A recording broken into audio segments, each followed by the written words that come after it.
Well, it's a nice day. As you all know, I got a new hairstyle. But, however, as you all know, I love Fridays because Fridays are always the day before the weekend. So today we're going to do something different. Now, the first review we're going to do is West Coast Pro for the West Coast versus the World. This was one of the events that took place during WrestleMania week. The talent from West Coast Pro, in fact, challenge, of course, the talent of the world. We even see wrestlers from Marvelous and various other promotions anywhere in the world come together, and we're going to see a hell of a match. And then we move on, of course, with Stardom returning to Korakuen Hall. As you all know, we're only a few days away, of course, for the All-Star Grand Queendom, which, of course, this event features preliminaries for those matches, such as, of course, the red belt, white belt, tag belts, whatever's going to take place. And not to mention, this one features, of course, Saki Kashima's final match. She decided to have it on this one, but however, we were told that the ceremony will take place at the All-Star Queen. And it's going to be a very interesting one to get through all of it, of course. And then finally, as you probably know, New Japan are continuing more with the road to Wrestling Dontaku with more preliminary matches before we head for the start of next month in Wrestling Dontaku. So stay tuned for that as well. So we're going to see some amazing matches taking place as well. And then to end this episode, we're going to be doing some news updates to give you guys updates on what's been happening in the world of wrestling, such as what events the promotions are thrown out, who's booked, what matches are set, including developments that are happening in the world of wrestling as we speak. So, let's get ready for another episode of the Deleted Wrestle Zone.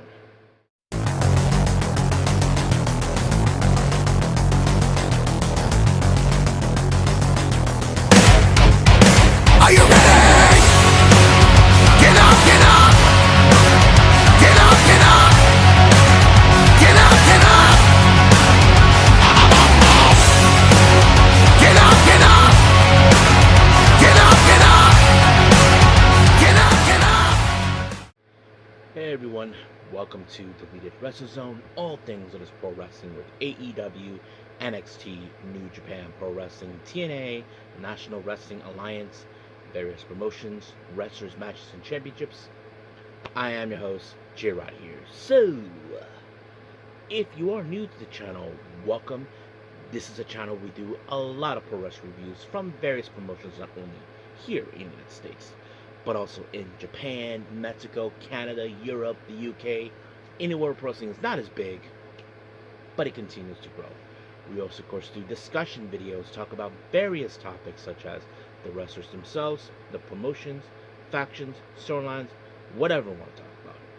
We also, of course, do more news updates. If certain information is unable to be on this episode, we can either put it on the next one or on a separate video by itself. We also, of course, do real-time news updates to keep you guys on alert if something has happened in the world of wrestling that needs to be addressed ASAP. We also, of course, got Nagi Sayaka Watch and various other cool wrestling content as well. So if you like what you see, please subscribe to us and click on that subscribe button. You'll be getting a lot of videos like this and other cool wrestling content as well. But if you like this episode, please give us a like on the like button or a nice comment in the description down below. Now, enough of the jibber jabbers. Let's get started. So, let's begin with West Coast Pro, West Coast versus the World.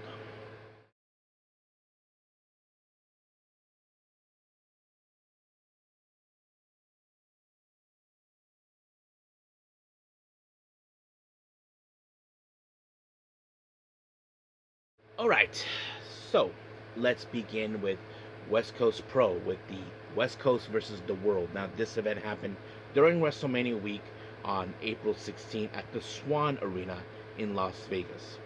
So, we opened up with Alpha Zoe versus LeBron Koza, and I thought this match was pretty good. I mean, Alpha Zoe, I've seen him a few times a lot. Not to mention, I even seen him up close where he faced off against my friend J2 Marioli, who's a local wrestler here. But it was a fantastic match. I mean, you would have assumed that someone... I mean, I don't think, in my opinion, it didn't matter who was going to walk out as a winner.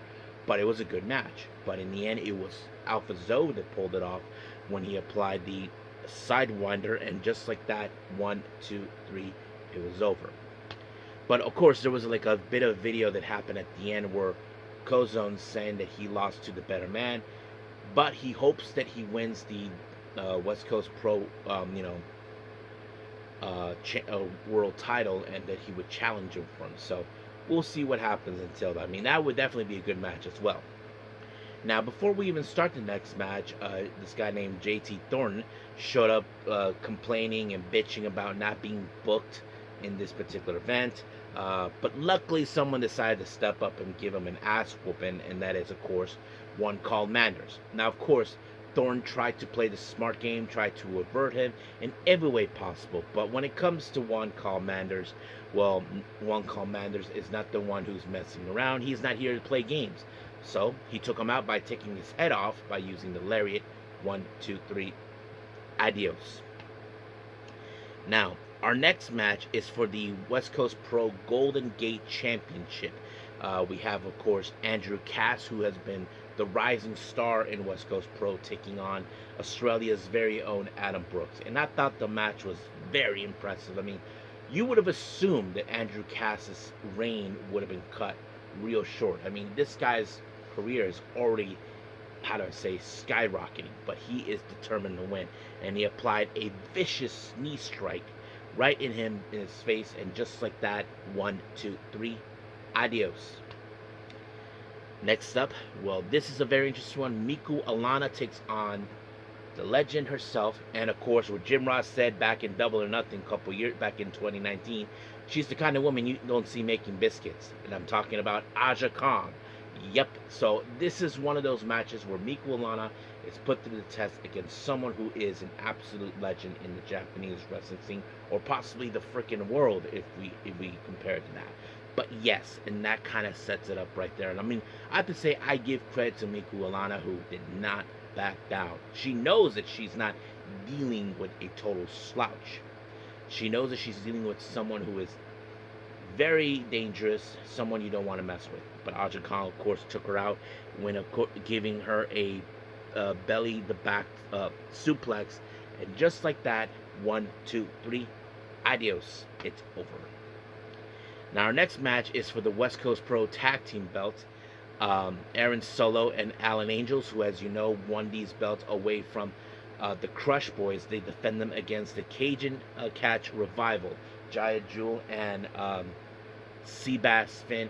I thought this match was fantastic. I mean, of course that Aaron Solo and Alan Angels would definitely try to play some dirty tricks to ensure they retain the belts, and that's exactly what they did. But however, there was a moment where, of course, Jaya Jewel just gave them the finger and told them to F you, you know, that sort of thing, you know, going down swinging. And unfortunately, that didn't do any well for him until Alan Angels pinned him. 1, 2, 3, done. Now our next match, it was Senka Akatsuki. Now originally she was supposed to face Danny Luna, but due to some circumstances, it did not happen. But we had no idea who was going to step up, and it was Chris Hero. No one saw that coming, but I have to say this match was fantastic. Now, Senka Akatsuki did mention in her social media that she didn't think it was going to be Chris Hero, but it was the first time she ever faced a man before. And I understand that because not a lot of women had stepped up to the plate to take on men. And I thought it was a very interesting matchup. But man, Senka Akatsuki kind of, you know, pulled off a suplex on him, and no one expected it. But unfortunately, this match ended in a time limit draw. But she was demanding 5 more minutes, and then of course Chris Hero didn't want to do it, but he did it. But man, it was crazy, and the match went the same intensity. But unfortunately, it was Chris Hero who walked away with the win with the power driver, and then the sign of respect towards the end happened. I thought it was a very good match. I mean, I would love to see Senkatsuki face off another man, but I'm sure that's going to take another while until that ever happens. But nonetheless, it was good. Our next match, we have Adam Priest taking on Starboy Charlie. Yes, folks, the same Chaz Starboy Hall, basically. But he goes by that when he's in Evolve. But he's Starboy Charlie when we know him in the Independents. And that sets it up. And I thought the match was fantastic, but Adam Priest tried to play smart here, knowing too well the Starboy Charlie's name is well too good in the West Coast Pro. But unfortunately, we did see Adam Priest cut very lines when he applied a low blow into Starboy, and then later gave him a power driver, and just like that, 1, 2, 3, adios. Our next match is for the West Coast Pro Heavyweight Championship. Vinny Masario takes on Thomas Shire, and I thought this match was dang good. You know, I mean, Vinny Masario, I actually met him when he was here with West Coast Pro, and he was cool. And I thought the match was amazing. You know, he was really, really showing what he can do. And Thomas Shire, I can say he is a tough SOB. But something had to give on this one until, of course, Vinny Masario, of course, attacked him. I mean, Vinny Masario applied a fist to take him out or something. I'm not sure if it was a fist or a forearm. I couldn't tell from the angle. But just like that, 1, 2, 3, it was over. And during the post-match, while, of course, Vinny was celebrating his victory, well, he was attacked out of nowhere by Adam Priest. And, of course, it doesn't take a genius. What exactly was this about? Of course, it's all about the West Coast Pro Heavyweight title. Miku Olana, who was his tag team partner, showed up, tried to give him but unfortunately, it didn't do any well. So, basically, Adam Priest got the last laugh, as you probably can guess. Now, our main event is for the West Coast Pro Women's World Title.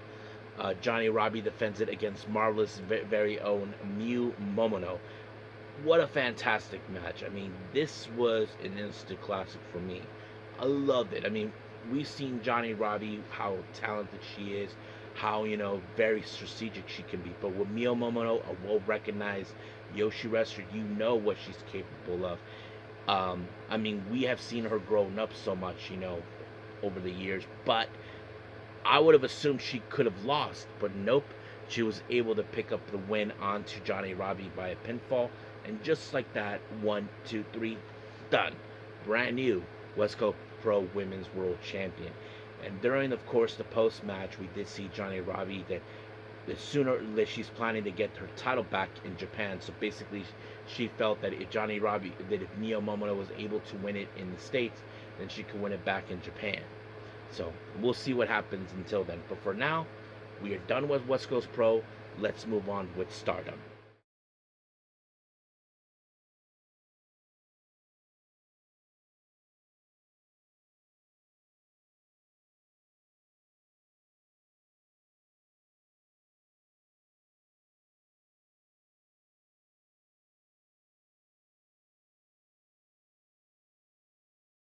Okay, Stardom, Nighter in Korakuen. As you know, we're only a couple of days away for the All-Star Grand Queendom. This is one of their big shows and also a very significant event because we all know it will be marking the 1 year when Tam Nakano, of course, was forced to retire. But however, as you know, this is a very much of an event before that. And we have preliminary matches that resulted. Now, this particular event happened this past Friday, and I apologize for not putting it sooner, but my focus was somewhere else at the time. But it's okay. We're here in the now. Now, we did have a pre-show match. We have Matoi Hamabe teaming up with God's Eye's very own Kyoka Kotatsu, taking on Ane Kanaya and Momo Kogo. Now, obviously, we know that Ane Kanaya and Hamabe are rookies, are still getting their selves back on the winning ways, and not to mention these two were out of action around the same time, but they're really getting themselves into that. But however, it was Kotatsu who picked up the win by applying an ankle lock and onto Kanaya, and just like that, she tapped out. So there was no escape for her. Now our opening match of the main card is Neo Genesis, Miyu Amasaki, Starlight Kid, and Mei Sita.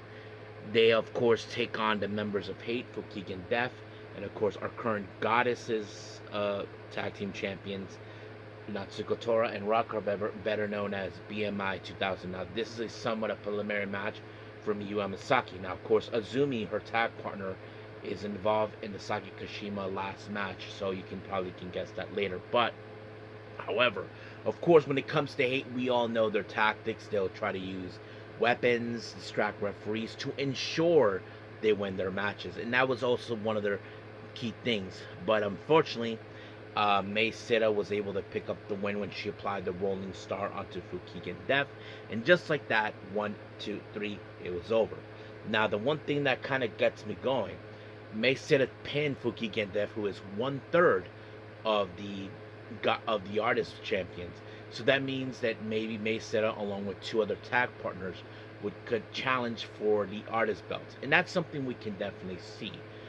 The artist champions, if anybody forgotten, is Hate members Fukigen Death, Rina, and Konami. So that could eventually happen, but we'll see.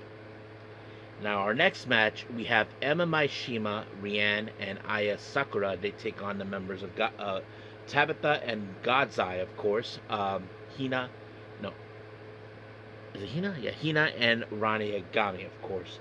And of course, obviously, when it comes to Tabitha, we know she can team up with anybody, and that plays out pretty well. But when it comes to Emma Maishima, Rian, Aya Sakura, well, we all know they're they're different but they haven't even teamed up that much often. But unfortunately, it was in fact a modified jackhammer by Hina onto Rian, and just like that, 1, 2, 3, adios, it was over. Now, our next match is a 4-way tag team match. First we have is Hate members, better known as Devil's Princess, Azusa Inaba and Rina. They take on formerly of EXV Waka Tsukiyama and Xena versus God's Eye, Tomoka Inaba and Lady C versus FWC, of course, Koguma and Azuki. Now, when it comes to Koguma, we all know her deal. She's trying to get everybody to do the little bit bear pose and all that, and she puts everybody in the camel clutch, a maneuver to do that. Even Waka herself got involved with that, trying to do the Kuma pose. But unfortunately, Waka ended up on the wrong side of the Kuma roll by Koguma, and just like that, 1, 2, 3, it was over. Just like that. Now, our next match, we have an interesting tag team combination. The members of Stars, Bae Priestley and Saida, they team up with formerly of EXV, Hanako and Maika. They take on Mi Vida Loca, consistent of Kiri Kurigani, Izuki Aoki, Rina Yamashita, and Suzuki. Now, this is a player match for a hardcore tag team match that Hanako and Maika will be involved against Rina and Zuzu. So, of course, you probably can guess there's going to be a lot of things taking place, trying to take each other out. But in the end, it was in fact Bae Priestley that picked up the win onto Kurigani with the Plan B. And just like that, 1, 2, 3 was over. Now, I don't know exactly what Rina said, but as you know, she and Zuzu are ready against Maika and Hanako, so we'll see how that plays out too. Our next match, we have Kikyo Furuzawa, Maki Ito, and Fuwachan taking on the Cosmic Angels, Yuna Mizumori, Saori Anu, and Natsupo. Now, this is a preliminary match for 2 different matches taking place at the All-Star Grand Queendom. One, as you know, Saori Anu will be challenging against Fuwachan, and I'm pretty sure we're going to see Natsupo and Maki Ito challenge each other. Of course, they've been going back and forth, but man, of course, Fuwachan decided to pick a fight with Saori Anu, which I think it was a big, blatant mistake coming from her. But there was a moment where Natsupoi was, in fact, let's just say, traumatized with the arrival of that star belt that Maki Ito built, burning alive. But that didn't do any damage for the Cosmic Angels. It like lose focus because it was Yuna Mizumori that picked up the win when she applied a big lariat onto Furusawa, and just like that, 1, 2, 3, done. Now, our next match, we have a very interesting one. We have Momo Oz, consistent of what used to be formerly a Queen's Quest, Momo Watanabe, who's been out of action for quite some time, teaming up with Izumi to take on Enakon, consistent of Shuri and Saki Kashima. As I mentioned, this is Saki Kashima's last match. Now, this match ended after a Kishikase that Saki Kashima applied to Izumi, just like that. I think it was like somewhere around 10 or a little bit of seconds off of that, but yes. However, Shuri's like, nope, we're gonna restart the whole thing. She even pleaded with Stardom president Taro Okada about it, and it did. It kind of restart, but poor Kashima. But however, of course, there's still some unresolved issues between Momo and Azumi. Don't forget, it was Momo who turned her back onto, of course, Azumi, and that plays out pretty well. Not to mention, hate gets involved, but thank God, of course, for God that gave Momo a taste of her own medicine for what she did. But in the end, but Azumi, of course, got her little pound of flesh when she gave the baseball bat to Kashima to deal um, with Momo, and just like that, Azumi got her revenge on Momo for what she did. And Azumi probably felt satisfaction for what happened. And then, of course, the Kishi Kase, and just like that, 1, 2, 3, Saki Kashima picked up the win for a team. Of course, tears were carrying out, talking for Kashima. As you know, people were there to see her last match, which is sad, but that's how things end right there. And I thought it was a fun match, I'm not going to lie.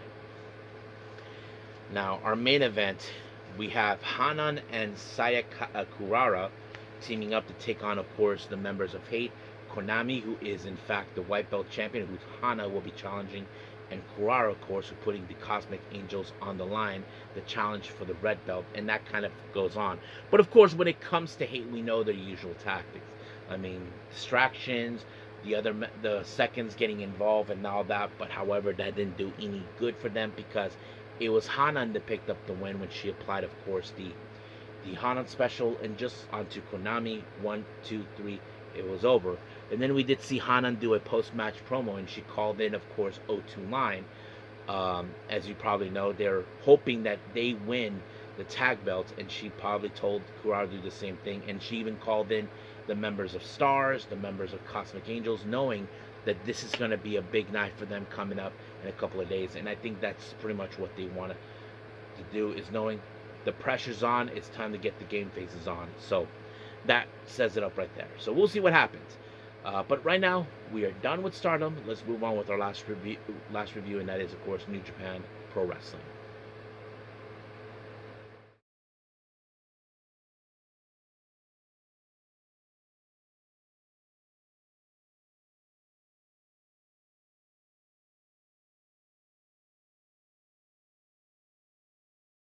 Okay, as we continue, we got New Japan Pro Wrestling with more of Road to Wrestling Dontaku, and they made a pit stop at the Tech Sport Imabari in Haim. I think hopefully I pronounced it right. But this happened, of course, just recently. This is day 3 of that tour. Now, our first match, we have Masatori Yasuda teaming up with Ryosuke Taguchi and Taichi taking on Taisi Nakahara and GBH, Tomoaki Hamna and Togi Makabe. Now, obviously, we will see like a showdown with the young lions, of course, with Yasuda and Nakahara, which obviously we've been seeing recently. But it was a pretty good match, not to mention the funny tactics with Taguchi and all that. But however, it was the impressiveness of Yasuda. As you know, he has stepped up his game. Not to mention, of course, he applied the Boston Crab on Nakahara, and just like that, Nakahara had no choice but to tap out. Now, our next match, we have the United Empire, Jacob Austin Young, Negredo Khan, and Hinare taking on the Goto Revolutionary Army, consistent of Tatsuya Matsumoto, our other young line, teaming up with Yoshihashi and Hiroki Goto. Now, this match, you probably can guess that Hinare and Great Khan are probably still bitter over the fact they lost the #1 contendership to Yoshihashi and Goto for a shot at the IWGP Tag Team belts. And I'm sure that that's what they were determined to make them pay for losing. But however, it was Jacob Austin Young with the Imperial Curse onto Matsumoto and forcing him to tap out. But of course, Great Hinare and Great Khan crying like little girls, being bitter and all that, had to take their frustrations out on Goto and Yoshihashi for the loss. But it is what it is for them. Now, our next match, we have Toru Yano, Master Wato, Yo, Shota Umino, and Tiger Mask taking on the House of Losers, consisting of Dick Togo, Yoshinobu Kanemaru, Sho, Chase Owens, and Doki. Now, this is a preliminary match, as you probably can guess, between Doki and in Tiger Max. Tiger, as you know, Doiki is the current IWGP Junior Heavyweight Champion, thinking he's stronger, but we know he's nothing but a pure punk. Try to retain the belt, but as you know, Tiger Mask is retiring this year, and I'm sure House of Losers would love nothing more to make him retire before then, which has been known before by these guys to do so. But unfortunately, this match got so intensified that the referee lost control of this match, and it ended in a double countout after 9 minutes and 48 seconds, close to 10 minutes, and just like that, it was completely over. Now, we have TMDK, Hartley Jackson, Rohei Oiwa, Robbie Eagles, and Kosa Fujita taking on the Unbound Company, consistent of Geto, Yota Tsuji, Robbie X, and Taiji Shimori. Now, this is another pillar match. As you know, Robbie X and Taiji Shimori are the current IWGP Junior Heavyweight Tag Team Champions, and they were challenged by Kosa Fujita and Robbie Eagles, better known as the Ichiban Sweet Boys. And of course, will be determined who will be building up the momentum up to their upcoming title match. And of course, we will see back and forth, and not to mention the confusion between the two Robbies. I mean, we have Robbie X and Robbie Eagles, both sides of the both opposite side of each other. So it's kind of crazy how that turned out. But however, it was Hartley Jackson that picked up the win with, of course, the senton onto Geto, and just like that, 1, 2, 3, it was done. Now, our next match, more with the Unbound Company. We have Daiki Nagai, Oscar, Yudo Ice, and Shingo Takagi taking on the United Empire, consisting of Zane J, Francisco Kera, Jake Lee, and Cal Newman. Now, this is another preliminary match for everybody that knows, though, because as you know, Shingo Takagi issued a challenge against Cal Newman for the IWGP Heavyweight Championship. Now, obviously, we know how things were going, not to mention we have the crazy of Jake Lee and all that. But of course, Daiki Nagai, you probably would say, since he is the somewhat of the weakest link of the group, he would have been the obvious choice to lose this match. But however, we did see, of course, the combination of both Yudo Ice and Oscar being a fantastic tag team. They applied the Rumbler onto Zayn, and just like that, 1, 2, 3, the Unbound Company picked up the win. Our main event, we have Yoya Uemura teaming up with Aaron Wolf and Boltin Oleg to take on the House of Losers, consisting of Yujiro Takahashi, Don Fale, and Ren Narita. Now, obviously, Boltin Oleg is challenging for the Never Openweight title against Ren Narita. And of course, when it comes to that, we know that the usual MO from the House of Losers is their tactics, which they always apply. And that's always we've been seeing all the time. But of course, Dick Toe gets involved, of course, with usual, but it did not do any well because Yujiro was the one who ended up taking the fall when, thanks to Yuya Uemura with the high cross flow, and just like that, 1, 2, 3, it was over. So we'll see how things will go in the upcoming week as we head to Wrestling Dontaku soon. So I think that's pretty much it with all the reviews. So let's move on with our last and final thing, news updates.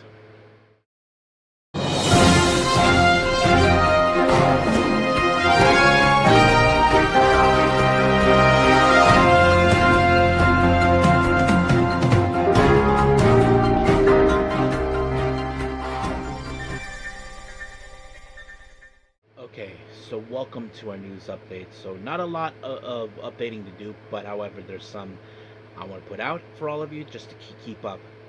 Mostly for our upcoming events, we have GCW. 2 updates from that.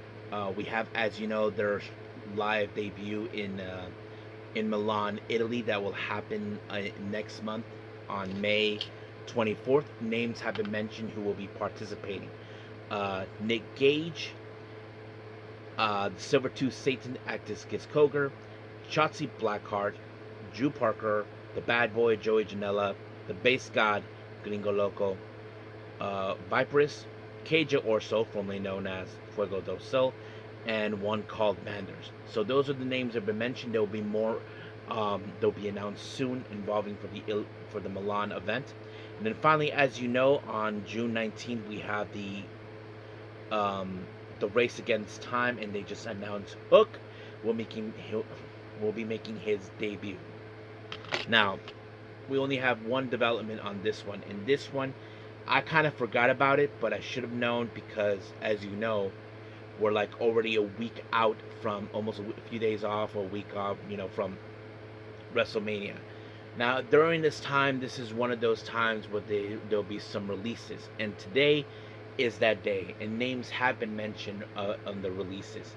But now, I want to clarify certain things. This was completely not coming from Triple H or Nick Khan or any of those people. According to what sources are saying, this is coming from TKO. Now, I know some people have been a bit adamant about them, and this people are not happy with it, but it is what it is. There's nothing we can do about it. Now, these are the names that they mentioned, and I think this sucks. Kairi Sane, suck. I cannot believe that. Aleister Black, Zelina, Uncle Howdy / Bo Dallas, Nikki Cross, Santos Escobar, the Motor City Machine Guns, Dexter Lumis, Apollo Crews, Rowan, or as we know him, Eric Redbeard, Joe Gacy, Andrew Chase, Zoe Starks, Alba Fire, Tyra May Steele, Serena Linton, I don't know who that is, Tyson DuPont, Tariq Igwe, Chris Island, I don't know who that is, Malik Blade, I know who that is, Thrill London, seen him in Evolve, and of course Luca Crespino. Yeah, I was surprised Kairi Sane was mentioned. Now, obviously, for me, I would think Kairi Sane might return to Japan, and I wouldn't be surprised if she works for Rossi because she's loyal to Rossi. For those who don't know, that Aleister Black and Zelina, well, I don't know. I mean, I don't know how he would feel about going back to AEW because some people are questioning him. You were not willing to take a pin in AEW because you're too good, but you're willing to take a pin in WWE.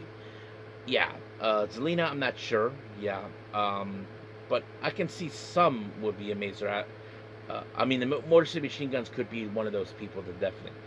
However, we know some people mentioned there were other names that they even mentioned, of course, like Dante Chen was also one of those wrestlers I forgot to mention, was not on the list, but later mentioned he was released. And then, yeah, people are already putting like thank you, their goodbyes to the WWE Universe, that sort of thing. I mean, look, guys, just be fair. It's not the end for them. We know they'll probably end up somewhere. I'm not sure where, but they will. Now, some people could go to TNA if that's the case, depending if they're willing to accept the pay.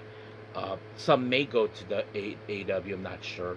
I'm not sure exactly which ones, but I would consider the Motor City Machine Guns being one of those tag teams that definitely would go because I think Tony Khan had his sights set on them. But we'll see. But as of right now, we'll end things here. We're done with our reviews and updates. Let's call it a day. Well, I hope everybody enjoys this episode. Coming up, I believe we have AEW Collision. I'm not sure about anything else, but we'll see how that plays out very well, too. But nonetheless, we'll see. So until then, I will see you guys in the next DWZ time, same DWZ channel. I must bid all of you adieu. So, goodbye, and have a nice day. Bang.